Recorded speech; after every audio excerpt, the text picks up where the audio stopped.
বিসমিল্লাহির রহমানির রহিম। সুপ্রিয় দর্শকবৃন্দ, আজকে আমাদের নিয়মিত আয়োজন সমসাময়িক রাজনৈতিক বিষয় নিয়ে জনতার কথা 24 লাইভ টক শো অনুষ্ঠিত হচ্ছে। তো আজকে আমাদের বিষয়বস্তু হচ্ছে মব রাজনীতি হবে কবে শেষ। সে আলোকে আমাদের আজকের অনুষ্ঠান আমরা শুরু করতে যাচ্ছি। তো আমি জি সরি ভাই, আসসালামু আলাইকুম, একটু দেরি হয়ে গেছে ভাই, সরি। আমি তো সুপ্রিয় দর্শকবৃন্দ, আপনারা দেখছেন যে আমাদের নিয়মিত আয়োজন জনতার কথা 24 লাইভ টক শোটি অনুষ্ঠিত হচ্ছে।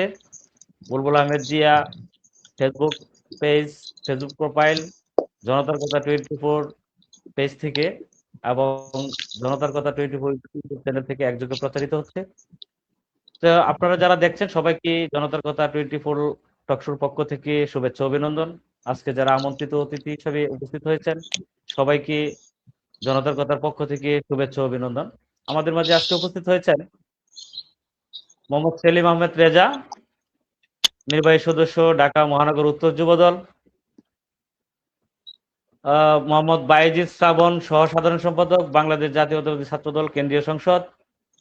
আমাদের মাঝে উপস্থিত হয়েছেন জনাব মোহাম্মদ আদনান কারার, সহসভাপতি, ঢাকা পলিটেকনিক ইনস্টিটিউট ছাত্রদল। সবাইকে আমি শত ব্যস্ততার মধ্যে সময় দেওয়ার জন্য অসংখ্য ধন্যবাদ। তো আমি আজকে বিশেষ করে যে প্রতিপাদ্য বিষয়টা সে আলোকেই আলোচনা রাখার জন্য আহ্বান করব। মব রাজনীতি হবে কবে শেষ। আসলে বাংলাদেশে মবের রাজনীতিটা দীর্ঘদিন যাবৎ আমরা দেখে আসছি। বর্তমান পরিস্থিতি বাংলাদেশে খুবই উত্তাল পরিস্থিতি সৃষ্টি হচ্ছে। সে আলোকে আমি প্রথমে আলোচনা রাখার জন্য আহ্বান করব সেলিম রেজা, নির্বাহী সদস্য, ঢাকা মহানগর উত্তর যুবদল। বাংলাদেশের মব রাজনীতি হবে কবে শেষ? জি, ধন্যবাদ সেলিম রেজা। ধন্যবাদ উপস্থাপক, আপনি অত্যন্ত সুন্দর প্রোগ্রামের আয়োজন করেছেন। আমি একটু বাহিরে ছিলাম, একটু অ্যাটেন্ড করতে দেরি হয়ে গেছে, তার জন্য আমার সহযোদ্ধা ভাইদেরকে আমি একটু সরি বললাম, যে আমাকে একটু মাফ করে দিন। আর আপনি আমাকে আজকে আপনার এই অনুষ্ঠানে ইনভাইট করার জন্য আপনাকে ধন্যবাদ আমাদের জাতীয়তাবাদী যুবদল ঢাকা মহানগর উত্তরের পক্ষ থেকে এবং আমার ব্যক্তিগত পক্ষ থেকে। আসলে সত্যি কথা বলতে আমি কথাটা ক্লিয়ার বুঝতেছিলাম না। আপনি আমাকে বললেন যে মব রাজনীতি কি জানি বললেন, আমাকে যদি আবার একটু রিপিট করেন। মব রাজনীতি হবে কবে শেষ? আচ্ছা, আপনি একটি অত্যন্ত সময় উপযোগী প্রশ্ন করেছেন। আমরা যারা দীর্ঘ ফখরুদ্দিনের 2 বছর, ফ্যাসিবাদ সরকারের বিরুদ্ধে 17 বছর আন্দোলনের মধ্য দিয়ে ফ্যাসিবাদের বিদায় হয়েছেন, বাট ফ্যাসিবাদের দোসরেরা কিন্তু এখনো গা ঢাকা দিয়ে বাংলাদেশের রাজধানী ঢাকা সহ তারা হয়তো স্পট বা অবস্থান পরিবর্তন করেছেন, তাদের কিন্তু আনাগোনা রয়ে গিয়েছে। তার জন্য আমি ব্যক্তিগতভাবে বলবো, এটা আমার ব্যক্তিগত মতামত এবং আমাদের সহযোদ্ধাদের মধ্যে, আমাদের আদর্শিক ভাইদের মধ্যে 5ই আগস্টের পরে এবং দায়িত্বশীল নেতাদের কাছে যেটা মনে হচ্ছে, 5ই আগস্টের আগে ওনারা খুঁজতেন আমাদের তৃণমূলের কর্মীদের। হয়েছে একটি সুন্দর পরিবেশ, একটি নির্বাচন হয়েছে, আমরা সরকার গঠন করেছি, দেশ ভালো পরিচালনা হচ্ছে। আমাদের কিছু লোকের ছত্র ছায়েই ফেসিবাদের দূষরের উত্তরসূরিরা আমাদের এই যে বলে লঙ্গির নিচে আপনার শিবির, সেই ধরনের কিছু গাপটি মেরে কিছু লোকজন এখন পর্যন্ত বাংলাদেশের আনাচে কানাচে রয়েছে।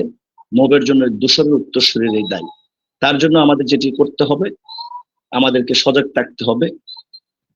দূষরের উত্তরসূরিদেরকে দেশের প্রচলিত আইন অনুযায়ী তাদের বিরুদ্ধে, তাদের প্রত্যেকের বিরুদ্ধে মামলা রয়েছে। প্রথমত হচ্ছে আইনের প্রতি শ্রদ্ধা রেখে আইনগতভাবে তাদের বিরুদ্ধে ব্যবস্থা নিয়ে তাদেরকে কারা অন্তরালে পাঠাতে হবে। আর ফেসিবাদের দূষরদেরকে যারা আমরা উৎসাহ দিচ্ছি, এদেরকে আমরা যেভাবে আত্মীয় বা প্রতিবেশী বা একজন শুভাকাঙ্ক্ষী হিসেবে এদেরকে যেভাবে আমরা ছাড় দিচ্ছি, আমার মনে হয় ওই জায়গা থেকে আমাদের বের হয়ে আসতে হবে। শত্রুকে কখন আপন ভাবতে নেই, সাপকে আপনি যতই পালেন ও সময় সুযোগ বুঝে আপনাকে ছবল মারে। কাজে এই মব রাজনীতির জন্য একমাত্র ফেসিবাদের দোষরটাই দায়ী। আর আমাদের মধ্যে যারা যেটা রয়েছে, যারা 5ই আগস্টের পরে নিজেকে প্রতিষ্ঠিত করার চেষ্টা করেছেন যে আমি এই দলে অনেক বড় নেতা, তারাই 5ই আগস্টের আগে গা ঢাকা দিয়েছে, তারাই আওয়ামী লীগের সঙ্গে দূষরদের সঙ্গে ব্যালেন্স করে এলাকায় বসবাস করেছে। আমার মনে হয় আমরা সেলিম ভাই আপনাকে যদি আরেকটা বিষয় আমি শেয়ার করি, বাংলাদেশে আমরা বিগত ডক্টর ইউনূস সরকারের আমলে আমরা অন্তর্বর্তীকালীন সরকারে দেখেছি বিভিন্ন সময় বিভিন্ন জায়গায় আপনার মব সৃষ্টি হয়েছে। সেই জায়গা থেকে 12ই ফেব্রুয়ারি বাংলাদেশে একটা সুষ্ঠু নির্বাচন হয়েছে। সেই নির্বাচনের মাধ্যমে একটা সরকার গঠন হয়েছে, বিএনপি সরকার। বিরোধী দলে আছে এনসিপি এবং জামাত। এখন এই সরকারি পরিস্থিতিতে আপনার প্রায় 3 মাস অতিবাহিত হচ্ছে, এখন কেন মব রাজনীতি শুরু হচ্ছে এবং বিভিন্ন প্রেক্ষাপটে মব সৃষ্টি হচ্ছে, সেই বিষয়টা আপনি যদি একটু খোলাসা করতেন। ধন্যবাদ সেলিম ভাই। না, মব সৃষ্টি হচ্ছে আমি তো বললাম, যারা আমরা প্রকৃততে আমরা দলের আদর্শকে লালন করি, আমরা যারা তারেক রহমানের বক্তব্যকে ফলো করি, আমরা যারা সত্যিকার অর্থে দীর্ঘ 17 বছর আন্দোলন সংগ্রামে ছিলাম, আমরা কোনো মবে বিশ্বাসী না। আমরা নেই, আমরা যেটা হচ্ছে আমরা ভোটের রাজনীতির জন্য, জনগণের ভোটের অধিকার ফিরিয়ে দেওয়ার জন্য আমরা দীর্ঘদিন আন্দোলন সংগ্রাম করেছি। এই মব সৃষ্টি যারা করেছেন বা করতেছেন, তারাই হচ্ছে দূষরের উত্তরসূরি, তারাই হচ্ছে সন্ত্রাস, তারাই নৈরাজ্য সৃষ্টি করার জন্য আমার মনে হচ্ছে দূষরদের ছত্র ছায়ায় আমাদের কিছু নেতাকর্মীকে মিসগাইড করে এদেরকে সামনে রেখে দূষররা এই ধরনের কর্মকাণ্ডগুলো করে যাচ্ছে, সরকারকে একটা বিভ্রান্তকর পরিবেশের সৃষ্টি ফেলে দেওয়ার জন্য। কাজে আমি আপনার চ্যানেলের মাধ্যমে এই টক শোতে যারা অংশগ্রহণ করেছেন, যারা আপনার এই টক শো দেখছেন, আমি সকলকে বলবো আমাদের একটু সজাগ থাকতে হবে। কোথাও কোনো মব সৃষ্টি করার কোনো পরিবেশ দেওয়া যাবে না, এবং মব সৃষ্টি যারা করবে তাদেরকে আইনগত ব্যবস্থা নিতে হবে, এবং তাদেরকে প্রত্যেকটি পাড়া মহল্লায় এবং আমার প্রত্যেকটি সংগঠনে চিহ্নিত করতে হবে তারা কারা, তারা কি আদৌ আমাদের দলের সঙ্গে রাজনীতির সঙ্গে জড়িত। এখন একটি লোক ধরেন বলেন ছাত্র দল করি, একজন কর্মী বলেন আমি যুব দল করি, একজন বলেন আমি স্বেচ্ছাসেবক দল করি, সে কি আদৌ আমার কোনো ইউনিটে তার নাম রয়েছে কি, এটা আমাকে ফাইন্ড আউট করতে হবে। যদি তার 5ই আগস্টের আগে আমাদের কোনো ইউনিটের যদি তাদের নাম না থাকে, তারা যদি আমাদের সাংগঠনিক ক্রাইটেরিয়া যদি কোনো দলের পদ পদবি কেড়ে না করে, ওই ধরনের লোকজন, সে আমার আদর্শিক ভাই যতই হোক না কেন, সে যদি তার নিজের স্বার্থের জন্য কোনো মবের সাথে জড়ায় যায়, আমার মনে হয় তার বিরুদ্ধে সাংগঠনিক ভাবে এবং আইনগত ভাবে দুইটা ব্যবস্থা নিতে হবে। আপনাকে বলছি, আমি আপনাকে বিষয় বলছি, এটা হচ্ছে বর্তমান সরকার বিভিন্ন ভাবে আমরা দেখেছি যে উন্নয়ন কর্মকাণ্ডে আপনার ওনার যে প্রতিশ্রুতি, সেটা আপনার প্রতিফলন ঘটানোর জন্য বিভিন্নভাবে চেষ্টা করছে। তাহলে বাংলাদেশে এখন এই অস্থিরতা কেন, সেটা আপনি কোন দিক থেকে বিবেচনা করবেন, এবং সরকার কেন এটাকে প্রতিহত করছে না, বা দলীয় নেতাকর্মী যারা আছে তারাও কেন এটাকে আপনার প্রতিহত করছে না? মব রাজনীতি তো আমরা অতীতবর্তী সরকারকালীন বিভিন্ন জায়গায় দেখেছি। এটা আপনার সরকার কেন প্রতিহত করছে না? এটা এইখানে দুর্বলতা কোথায়?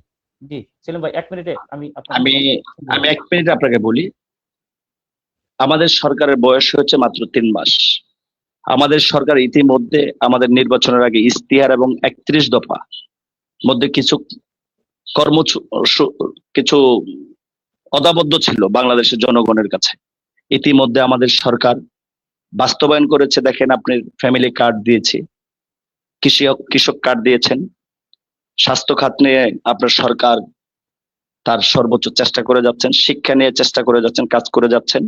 অবশ্যই সরকার তার প্রতিশ্রুতি রক্ষা করবে। সেই ক্ষেত্রে জনাব তারেক রহমান সাহেব আমাদের দেশের প্রধানমন্ত্রী, আমি প্রত্যেকজন নেতাকর্মীকে বলবো আপনার চ্যানেলের মাধ্যমে, আমরা যদি সারাদিনে একবার তারেক রহমানের বক্তব্যগুলো ফলো করি এবং আমাদের নেতা দিক নির্দেশনা আমরা মেনে চলি, অবশ্যই আমার কাছে মনে হচ্ছে